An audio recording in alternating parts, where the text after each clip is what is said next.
Oke, assalamualaikum teman-teman. Ini mau bikin konten hari ini tentang kolam kutu air ya. Ini seminggu kali ya, udah seminggu diendapkan ya kan.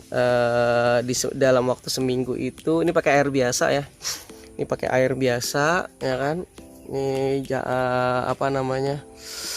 Panjangnya 3 meter, lebar 2 meter, tinggi 1 meter. Tapi gue cuma pakai sedikit, paling ini cuma 10 sampai 20 cm ya. Nah, ini pakai air biasa ya kan. Terus setelah gua taruh ini, gua taruh air sekitar 2 atau 3 hari kali ya. Itu gua langsung taruhin kotoran puyuh. Ini kotoran puyuh. Mungkin bisa dicoba pakai kotoran ayam ya.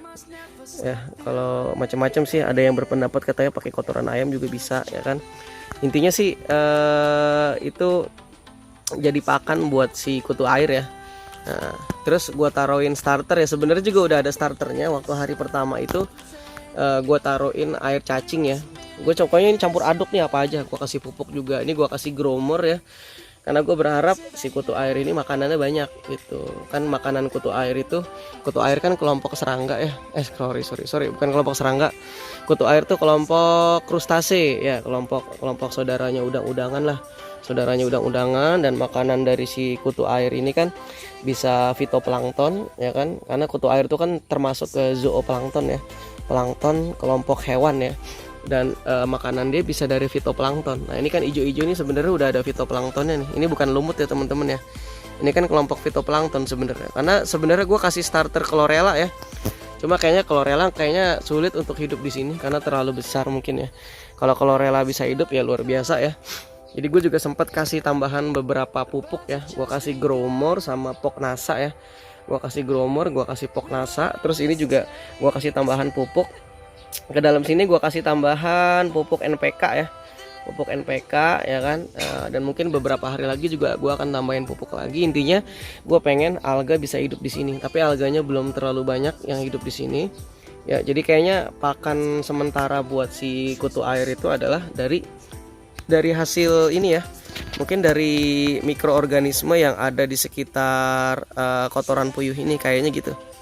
Kan makanan si kutu air tuh macam-macam, bisa dari mikroorganisme, bisa mikroorganisme maksudnya yang gue maksud ini kelompok kayak mungkin kayak kelompok ya pokoknya detritivore kali ya, perombak kotoran ini, atau mungkin dia makan beberapa komponen yang ada di kotoran ini. Karena kalau alganya ini belum terlalu banyak hidup nih gitu. Jadi makanya kutu airnya ngumpul di sini teman-teman. Ini mungkin karena siang jadi nggak terlalu kelihatan ya. Tapi ini banyak ngumpul kutu air sebenarnya teman-teman. Gue taruh starternya cuma dikit kemarin. Ini kutu air banyak nih sebenarnya. Ini mungkin gue perbesar ya. Ini kutu air teman-teman. Ini karena warnanya merah ya. Jadi tidak terlalu terlihat. Mungkin kalau kolamnya warna biru kelihatan kali ini. Nah, ini mungkin lebih kelihatan ya teman-teman ya. Ini banyak banget nih. Ini emang karena benar-benar pengaruh background kolamnya warna merah ya, warna orange ya. Ini banyak banget ini kutu airnya, penuh teman-teman nih. Nah, ini banyak banget nih. Nah, ini banyak nih. Ini padahal lumayan agak jauh nih dari maksudnya nggak deket-deket, nggak di samping bangetnya apa namanya, nggak di samping bangetnya si kotoran puyuh ya. Tuh kelihatan kan. Ini mungkin bagusnya malam kali nih ya. Malam kita bikin video asik nih. Nah, sekarang kita lihat cari dekat kotoran puyuhnya sekarang. Nah, ini kotoran puyuhnya ya. Ini kotoran puyuh. Ini mungkin lebih banyak lagi di sini harusnya. Nah, itu teman-teman banyak banget ya. Banyak nih, sekali serok banyak nih. Ya. Belum lagi kalau nanti ada air hijaunya, ada green waternya ya, ada alganya, ada mikro alga. Mestinya lebih banyak lagi karena pakan alami dia di alam mestinya memang mikroalga gitu ya. Pakan alaminya mikroalga gitu ya. Dari kelompok apa aja pokoknya. Mau nostok kayak, mau spirulina dan lain sebagainya. Oke. Nah, gitu teman-teman ya. Jadi buat yang masih ragu, bener nggak sih pakai kotoran puyuh bisa ditaruh gitu doang? Apalagi tanpa starter bisa apa enggak sih? Tanpa starter bisa. Kalau tanpa starter sih mustahil teman-teman ya. Itu kalau kita percaya kutu air terbentuk tanpa starter, berarti kita pemahamannya abiogenesis, makhluk hidup itu dari benda mati. Nggak mungkin ya teman-teman ya. Pasti harus ada starternya. Starter tuh bisa disengaja, bisa juga enggak. Bisa jadi kutu air ini telurnya banyak ya teman-teman ya. Yang namanya kutu air itu telurnya banyak ya. Saya kemarin beternak kutu air, menetaskan satu kapsulnya aja sekarang udah 2 ember tuh. Jadi telur kutu air tuh banyak di mana-mana gitu. Dia banyak di mana-mana, di solokan. Kadang kalau lingkungan tuh nggak mendukung, dia telurnya tuh bisa bertahan. Dia mati misalnya, tapi telurnya tuh masih tetap ada gitu. Telurnya masih tetap ada, dan ketika air sudah ada, udah hujan lagi, solokannya penuh, dia akan menetas. Cepet tuh, bisa 2 sampai 3 hari tuh udah menetas gitu. Jadi tanpa starter nggak mungkin gitu. Saya pakai air cacing kemarin. Di air cacing ternyata setelah saya cek ada kutu airnya banyak. Jadi ketika saya ternak cacing rambut, saya dapat 2. Cacing rambut dapat, kutu air juga dapat gitu. Karena kan di kutu air, di cacing rambut itu kan saya pakai pakan, apa sih namanya? Pakai apa sih, ampas tahu ya. Itu juga kan bisa jadi makanan buat si kutu air gitu. Jadi nggak mungkin tanpa starter. Pasti ada. Mau sengaja mau enggak gitu ya. Pasti ada starternya, nggak mungkin gitu ya. Nah gitu teman-teman, jadi ini penampakannya udah jelas ya. Mungkin karena backgroundnya merah nih jadi nggak kelihatan, jadi ini udah saya perjelas ya. Oke.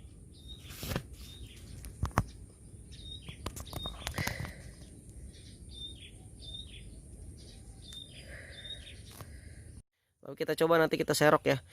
Ya kita serok. Jadi ini hasil dari uji coba gua sekitar seminggu nih, udah sekitar seminggu. Emang rencananya seminggu ini gue belum rencana naruhin starter, tapi kebetulan ya udah ada starter masuk, dan sedikit nggak sengaja masuk ya kan, pas gua ngasih air cacing. Karena di air cacing itu kan ada beberapa kutu air ya. Nah kita lihat aja. Jadi emang gue belum niat memperbanyak, gue baru niat sebenarnya mau ngambil starternya mau naruh starternya, mau naruh kutu airnya hari ini sebenarnya. Tapi ternyata udah terlanjur berkembang teman-teman, ya nggak apa-apa sih, gue ambil ya. Nah ini dia. Nah ini teman-teman, udah banyak nih ya. Udah banyak, cuma karena ini warnanya merah jadi nggak kelihatan. Udah banyak nih kutu airnya. Nah ini kalau gue serok lagi, tuh udah banyak. Tuh udah banyak banget teman-teman. Ini udah bisa dipanen sebenarnya. Ya cuma ini kecampur ya, karena gue taruhin kotoran cacing. Jadi ada macam-macam di sini teman-teman nih. Yang pertama, dari hasil seminggu gue taruh ya, selain kutu air yang ada, yang kedua ada cacing darah teman-teman. Nah ini kan tempat hidupnya cacing darah ya teman-teman. Ini kan cacing darah nih semua isinya nih. Nah ini kan tanah-tanah, ini kan cacing darah semua nih. Nanti kelihatan tuh cacing darah tuh. Jadi di sini ada cacing darahnya, hasilnya ada cacing darah mana ya. Nah ini cacing darah teman-teman. Ada cacing darah, ini juga bagus buat makanan ikan sebenarnya. Ada cacing darah, ada kutu air juga. Kutu air sebenarnya tersebar. Gua kalau nyerok di sebelah sana di pojok juga kutu airnya ada insya Allah. Karena kemarin nih gua gini-giniin ya. Jadi biar pupuknya menyebar. Ini kan pupuk sebenarnya. Kandungan dari kotoran puyuh ini kan banyak fosfatnya ya. Kotoran-kotoran unggas itu kan banyak fosfatnya. Gitu, banyak fosfat. Jadi bagus buat pupuk ya. Oke. Terus ini ada cacing darah, ada kutu air ya. Kutu air yang gua taruh kemarin, yang nggak sengaja gua taruh itu dari kelompok Moina ya. Terus juga ada apa lagi? Ada jentik-jentik teman-teman. Jentik-jentiknya juga banyak. Nah itu ya perlu dipertimbangkan ya. Ini jentik-jentik nih. Banyak sebenarnya jentik-jentik nih, kalau gue serok jentik-jentik dapat banyak. Jadi ya sekalian mengembangkan 3 pakan teman-teman. Jentik-jentik dapat, kutu air dapat ya kan. Terus jentik-jentik dapat, kutu air dapat. Nih kutu air nih. Jentik-jentik tuh kan. Jentik-jentik dapat, kutu air dapat, terus cacing darah dapat. Cuma yang masalahnya kalau ini di sekitar perumahan kan ini jadi sarang nyamuk. Nah itu yang repot. Kalau untuk kita taruhin atasnya dengan jaring susah juga ya, nggak mungkin. Lebar banget ini. Nah, kalau kita kasih abate misalnya, masalahnya abate ini bisa membahayakan yang lain apa enggak gitu. Tapi boleh dicoba kalau ada yang mau coba. Kalau misalnya nggak mau jentik-jentiknya berkembang, mungkin bisa ditaburin abate ya. Karena abate kan buat ikan tidak berbahaya katanya. Mungkin buat yang lain nggak berbahaya, tapi kan nggak tahu juga. Ya jadi gitu teman-teman. Jadi ini tinggal tunggu mungkin beberapa hari lagi. Tapi ini udah bisa panen nih. Kutu airnya udah bisa dipanen teman-teman. Kutu airnya udah bisa dipanen ya kan. Ada di sekitar sini. Di tempat lain juga ada. Ya. Kutu airnya udah ada. Jadi gitu. Mungkin hasil riset gue, daripada gue pusing-pusing nyari kutu air terus ya kan, mendingan gue bikin kolam sendiri. Alhamdulillah ya lumayan murah meriah ya. Ini kolam terpalnya Bisa sih pakai terpal, cuma gue hitung-hitung kok lebih murah pakai ginian ya. Ini kolom terpalnya harganya sekitar 300 ribuan ya. Ini pakai kayu-kayu, gue beli kayu-kayu, gue pasang kayak gini, ya kan? Ya sederhana banget sih. Ya, dengan luas rumah gue yang nggak seberapa nih bisa dipakai ya. Oke. Dan mungkin untuk pakan berikutnya teman-teman, kalau udah selain dari itu gue juga biasanya kasih yang lain. Nah ini gue kasih pakan dari air beras ya. Tiap hari kita makan nasi, sayang dibuang-buang kalau nggak kasih ke tanaman. Nah ini gue kasih ke sini teman-teman. Nah, ini bisa kasih ke air beras. Bisa kasih ke kolam air berasnya. Kandungan air beras kan macam-macam ya. Jadi ini bisa kepake buat alga, mikroalga karena ada vitaminnya, ada karbohidrat dan lain sebagainya. Bagus buat perkembangan alga, bagus. Jentik-jentik juga bagus. Biasanya jentik-jentik tuh kalau banyak air beras tuh berkembang bagus dia. Dan bagus buat kutu air juga. Atau mungkin bisa pakai susu bubuk, boleh juga. Nggak harus susu sih. Gue pakai ginian. Ya, oke. Ya itu mungkin teman-teman ya, kita tunggu nanti mungkin updatean sekitar seminggu atau 2 minggu lagi gue akan update seperti apa. Harusnya sih airnya udah hijau ya. Dan ini alhamdulillah ya, tadi malam hujan lumayan nih, jadi airnya jadi bening. Kemarin padahal airnya udah pekat ya, udah lumayan karena alganya kali berkembang ya. Alganya berkembang, bakterinya banyak. Bakteri kan merombak ini ya. Sebagai dekomposer, bakteri merombak kotoran ini ya kan. Akhirnya di sini kelihatan bagian atasnya itu, bagian permukaan dari airnya itu, bukan dasar ya, permukaan itu agak-agak lengket gitu. Nah tapi setelah hujan nih jadi jernih lagi ya. Emang hujan sih akan menurunkan pH biasanya gitu. Tapi kemarin gue ngitung pH di sini, pH di hujan di daerah gue itu pH-nya 8. Berarti kan pH-nya basah. Tapi katanya sih hujan tuh bisa menurunkan pH. Makanya untuk solusinya kemarin gue kasih dolomit teman-teman. Gue taburin dolomit itu kan bikin pH-nya jadi basah gitu. Jadi mungkin salah satunya buat mengatur pH supaya nggak terlalu asam, gue taburin dolomit. Dolomit itu pupuk ya, pupuk yang kayak kapur lah pokoknya. Kalau nggak ada dolomit mungkin pakai kapur. Nah gue biasanya sih gue campurin di sini semua. Cuma karena kemarin dolomitnya belum ada, jadi gue taburinnya di kolam langsung. Gitu teman-teman kira-kira.